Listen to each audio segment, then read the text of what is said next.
Have a nice day and happy birthday sa aking sister-in-law na si Judith. Thank you so much and I wish all the best in your life. God bless you more and more blessings coming. Happy birthday again. Ayan. Nagdala kami ng pagkain dito namin. Parang picnic na namin kaming tatlo. We are same place from Concepcion, Tarlac. Shout out sa mga taga Concepcion. We miss you all sa family there. Dito kami ngayon sa Marinina Seaside, Salmia. Just sit and relax muna. Nakalabas din ang people. Thank you so much. Thanks God at nakalabas din at nakapag-relax. Fresh air ngayon. Kasi hindi na siya mainit. Hindi na going winter na siya guys. Kaya masarap dito magtambay-tambay. Shoutout sa mga nagtatambay dyan. Punta na kayo dito sa Marina Seaside. Sariwa ang hangin at saka malapit sa dagat, nakaka-relax ng mind, sa kaisip. Kahit pagod tayo sa ating trabaho, paminsan-minsan bigyan natin ng enjoyment ang ating sarili. Ang daming pusa dito sa tabing dagat, sa park. Yan. Puupo muna tayo dito kasi mamaya tayo gumala. Napagod ang person sa kakalakad. Yan.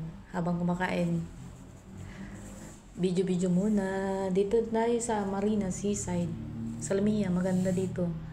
Maraming nagtatambay ng mga kapwa nating mga person gustong mag-relax o makalanghap ng sariwang hangin kasi banda doon is may dagat na siya.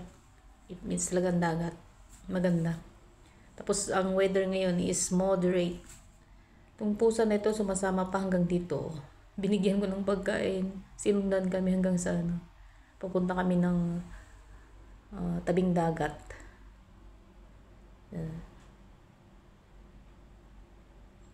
Oh. Pati pusa alam niya kung sino yung nagpakain sa kanya. Sumasama din. Punta tayo dun sa tabing dagat.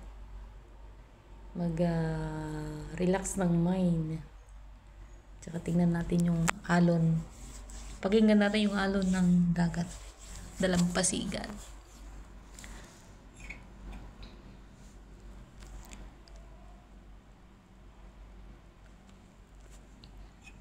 Let's go around the beach. Salmia Beach. Beach ba yan? Seaside. Oh, di ba? Sarap pakinggan yung alon ng dalampasigan.